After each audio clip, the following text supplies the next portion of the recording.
Josh Frydenberg, welcome to the program. Nice to be with you. Barnaby Joyce says the stalemate over the Murray-Darling plan is unsolvable.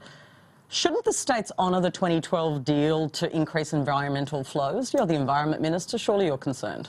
Well, the Murray-Darling deal is a good deal. In fact, it's one of the great legacies of the Howard government and one that Malcolm Turnbull was intimately involved in. The Water Act came in 2007.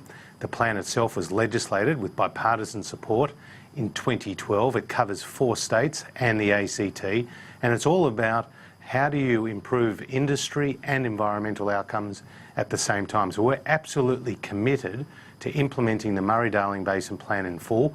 What Barnaby Joyce was doing was rightly just pointing out some of the challenges we have in getting that extra 450 gigalitres and staying true to the legislative requirement, namely that it doesn't have any detrimental or significant economic and social impact. OK, but that is part of the deal. Nick Xenophon has told my colleague Jim Middleton today that Barnaby Joyce's behaviour on this Murray-Darling Basin plan will make him less comfortable making deals with the government in the future, given he was so instrumental in this, and you need his 3 votes now, so crucially on a number of other pieces of legislation. You've annoyed a pretty crucial player in all of this. Well, Nick Xenophon should know he can absolutely rely on the Turnbull government to support the Murray-Darling Basin Plan in full. It's something we're very committed to. It's a good plan. It's designed to improve environmental outcomes, which is in my space, designed to improve agricultural outcomes, which is in Barnaby's space. And it did come into force with bipartisan support. What Barnaby was doing was just pointing out the obvious, which is some of the challenges we have in getting that extra 450 gigalitres. OK, so what's your role going to be in making sure that these extra 450 gigalitres are delivered? Because clearly that was an essential part of the plan. Well, Barnaby Joyce is the minister responsible for for water policy. I work with him because there are elements that are involved with my department. But clearly there was a meeting of ministers that Barnaby Joyce was at, and that South Australia's minister, Ian Hunter, was at. And he very rudely and inappropriately used language which was unbecoming of a state minister and a parliamentarian. And he should really be asked the question, is he going to apologise to his Labor colleague from Victoria, Lisa Neville, who I understand was also at the end of his unruly behaviour? OK. Absolutely, and that's become very much an issue. But the substantive issue is the water flow, and South Australia is rightly concerned, given there is a deal. Will you now be part of making sure that that is honoured to the letter? We're absolutely committed to implementing the Murray-Darling Basin Plan in full.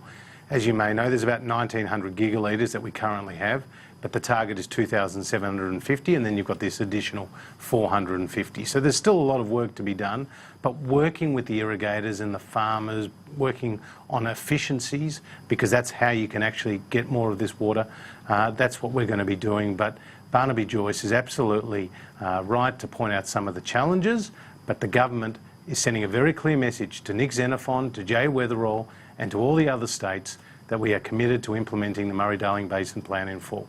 Let's get to Marrakesh, because you've returned from that conference. Australia won the Fossil of the Day, I understand, award because you were lobbying quietly for the Carmichael deal and mine. Was that the right place to do that? Well, what I did was I raised the issue with the WikiLeaks and the emails that were traced back to Mr. Podesta in the United States, and his support for groups and other foundation support for groups which were opposed to the Adani mine. And I raised that with the US Energy Secretary in my discussion. It was entirely appropriate because what I wanted to reiterate to him was that Australia has a really effective and rigorous set of environmental approvals, and when it came to the Adani mine, those approvals were put in place with very strict conditions. And we are committed to creating jobs in regional Australia, including in regional Queensland. And Bill Shorten, has to be said, has been equivocal at best on Adani, and some of his team have been outright hostile at worst. And we are absolutely standing by the workers in the resources sector at a time when we need more investment and more employment. Just to the role or I suppose, the shadow of President-elect Donald Trump at this conference, how did it affect the talks and the mood? Well, people like John Kerry sent very strong messages about the need for the momentum of the Paris Agreement to continue. Well, given the President-elect wants to pull out, that momentum has surely been damaged by that. As you know, we don't even know who the Energy Secretary and the Cabinet posts that are relevant to this portfolio area will be under a Trump presidency. Sure, but we know what Trump said, don't we? We do know what he said, and we'll wait and see what he does. As for the government here in Australia, we've just ratified the agreement. We're one of more than 100 countries. We successfully beat our first Kyoto target by 128 million tonnes. We're on track, I'm advised, to beat our 2020 target by 78 million tonnes. We've got a number of important policies in place, like the efficiency improvements that we're getting. But the distinction between us and the Labor Party is very clear in this area. Labor has a 50% renewable energy target. We have a 23.5%, and we have a 26 to 28% by 2030 emissions reduction target, whereas Labor has a 45%. Now, Labor's policy is going to cost jobs, cost investment, it's going to sell out blue-collar workers, and it will compromise energy security as well. But on that renewable target, we're looking at it again. Are you saying that you want it to stay at the same rate? Well, I'm saying we've got a target to 2020. Yes. It's 23.5%, and it's going to be quite a stretch. That's for us right, to get 2020 there. isn't very far away. Well, it's far enough away because right now we're at 15%. We've got a lot of work to do to get there. Bill Shorten didn't reveal any of his detail on this policy in the lead up to the last election, and we know from Bloomberg Energy Finance that Bill Shorten's target will cost him $48 billion. He hasn't come clean with the Australian people as to how that money will be found and where he's going to build those 10,000 wind turbines that you need to meet his target. Just on a couple of other issues, because there's only 2 parliamentary sitting weeks left, then there's the Christmas break, the sort of summer break, rather, that people are looking forward to. Firstly, on 457 visas. Now, the government attacked Bill Shorten and the Labor Party pretty vigorously, you'd have to say, last week on Labor's policies on that. And yet now we're hearing more and more that the government's been working on a crackdown on 457s anyway. For 2 months you've been working on looking at these visa classes and reducing them, according to Peter Dutton. How can you attack the government on the one hand but also be working on policies that are effectively move in the same direction anyway? Well, if you understand this debate, Patricia, you'd understand what an own goal this was from Bill Shorten, because between 2010 and 2013, the number of people on 457s went from 68,000. Sure, I do understand it pretty well. And I 110,000. think, was our economic situation the same? Was our need for skilled workers the same at that point? But what is it? I'm asking you a direct question. The point was that Bill Shorten said that this was due to the mining boom. It's been pointed out that very few of those people were working in the mining sector. In fact, the majority of people in 457s were in Sydney and Melbourne. But unemployment has risen since that period. But do you know what was happening under Bill Shorten's watch or under Labor's watch? There were sometimes 300 people on a work site with a 457. But unemployment has risen since then. Look, the issue is this. Bill Shorten, in the wake of Donald Trump's victory, sought to jump on his soapbox and to maximise the political advantage by saying, we will stand up for Australian jobs and Australian industry. We'll stop 457s. But you're doing the same thing now, right? No, we're not. The reality is that the numbers were at a record high under Bill Shorten and the Labor Party. Now, when Peter Dutton says we're making some reforms, the reforms are actually designed to tighten the scheme, because what's been happening is some employees have been seeking the approval and the help of employers to get this visa class, and we don't want that to occur. OK, just on the bills that you will pass, 2 sitting weeks, you need some wins. The government, I think it's fair to say, has had some struggles this year. Which bills will pass? Do you have the numbers to get registered organisations through the Senate? Well, this is very important. Registered organisations in the ABCC, we took them to an election, we won the election, now we're seeking to pass that legislation. It's been frustrated by the Labor Party and their close relationship with the unions, which are putting the Australian industry and Australian businesses and Australian households second, because ultimately, if you had the ABCC in, you'd have a cop on the beat, you'd reduce lawlessness, and you could actually reduce some of the cost by up to 30%.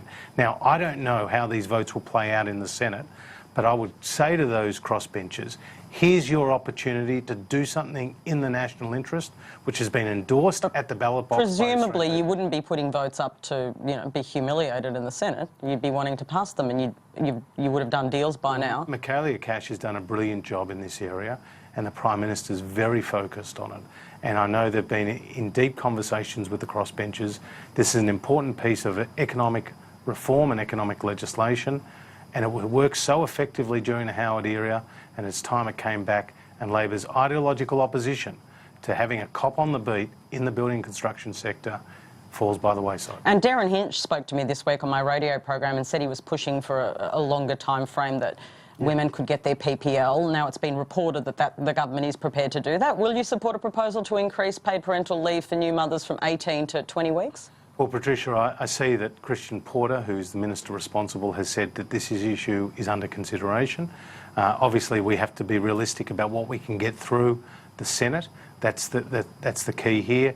And what has been reported today is that there may be a compromise, that the savings would be less, but it would be a fairer system, a better system. Let's just see what happens. Are you confident that your asylum seeker bill, the lifetime ban on asylum seekers, will pass in the second week, the last parliamentary week this year?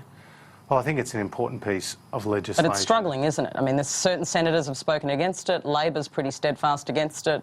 You're really struggling to get it through. It was interesting that 26 members of the Labor caucus spoke out against it before Bill Shorten even had his voice heard. So we are really cleaning up Labor's mess. Sure, but you haven't even managed to get crossbench, the necessary crossbench support to get it through. Well, again, Peter Dutton is working very effectively through this issue, but he is dealing with Labor's legacy of unauthorised boat arrivals.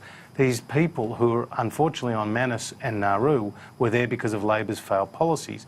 We've closed 17 detention centres, we've removed 2,000 children out of detention. People are not losing their lives at sea, billions of dollars has been saved, and now the Greens have the gall to say, why would you send somebody from Nauru and Manus to Donald Trump's America? I mean, if they're going to be given a chance at a free life in a country like the United States, you would have thought the Greens would support that. Josh Frydenberg, one other thing, Peter Dutton, the Immigration Minister, has made comments about Malcolm Fraser, the former Liberal Prime Minister, bringing in asylum seekers, immigrants that have now become, well, essentially problems with crime years later. Is that an appropriate comment to make about Malcolm Fraser and his immigration policies? Well, one of the standout achievements of Malcolm Fraser's government was actually what he did in getting 60,000 Indo-Chinese and Vietnamese here to Australia. In fact, he was opposed by the Labor Party at that time. And Malcolm Fraser did a lot of other good things in government. He was staunchly anti-communist. He was strongly pro-American. He inherited inflation at 17%, and he had to undo the legacy, the economic legacy of Gough Whitlam. So I'd like to laud Malcolm Fraser rather than to criticise him. Peter Dutton raises a reasonable point about how we integrate some of the people into the community. But it's not appropriate to criticise Malcolm Fraser? Well, look, everyone has their own way of commenting on the legacy of former Prime Ministers. He's a Liberal Prime Minister. He was obviously different in office than he was after his term as Prime Minister. I would like to reflect on the positive achievements he did while he was Australia's Prime Minister. Josh Frydenberg, thank you very much for your time. Nice to be with you.